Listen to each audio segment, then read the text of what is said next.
চলে যেতে হবে। এজন্য এটা যেন আমাদের মাথায় থাকে যে আমরা থাকতে আসি নাই।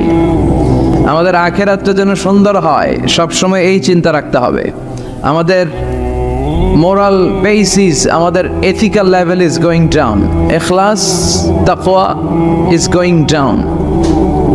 আল্লাহর উপর ভয়, আল্লাহর উপর অগাধ বিশ্বাস এবং আস্থা দিন দিন আমাদের কমছে, আর দুনিয়াকে পাওয়ার লোভ আমাদের বাড়ছে, ঠিক কি না? কিন্তু আমরা থাকতে আসি নাই, চলে যাব। আমাদের অনেক লাগবে। গোটা বিশ্বে দেখবেন যে একটা প্রতিযোগিতা মানুষের মধ্যে, ছুটছে মানুষ পাগলের মতো। আরো লাগবে, আরো টাকা লাগবে, আরো সম্মান লাগবে, আমার আরো দাপট লাগবে, আরো জায়গা লাগবে, আরো ফ্ল্যাট লাগবে, আছে না নাই?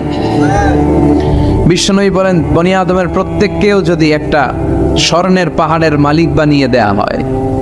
কিসের পাহাড়? কথা বলেন। আচ্ছা, একটা স্বর্ণের পাহাড়ের মালিক যদি আপনি হন, আপনার পুরো 14 পুরুষ মিলে ওই স্বর্ণের পাহাড় যদি বিক্রি করেও খান, ওই পাহাড়ের অর্ধেকও শেষ করতে পারবেন? বিশ্বনবী বললেন, প্রত্যেককে যদি একটা স্বর্ণের পাহাড়ের মালিকও বানিয়ে দেয়া হয়, প্রত্যেকে চাবে আরো একটা স্বর্ণের পাহাড় কেমনে নেওয়া যায়। কত বড় টাকা, ঠিক কিনা? ওয়ালাই ইয়ামলা আফাহু ইল্লা তুরাব, কবরের মাটি ছাড়া কোনো কিছু বনি আদমের এই মুখকে বন্ধ করতে পারবে?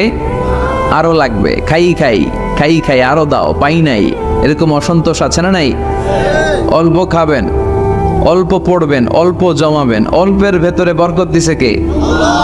এজন্য বেশি বেশি আমরা করব না, অল্পে সন্তুষ্ট থাকবো, আর শুকর করবো একজনের, তিনি কে? কারণ তিনিই পারেন আপনার মনের সব জ্বালা যন্ত্রণা দূর করে দিতে।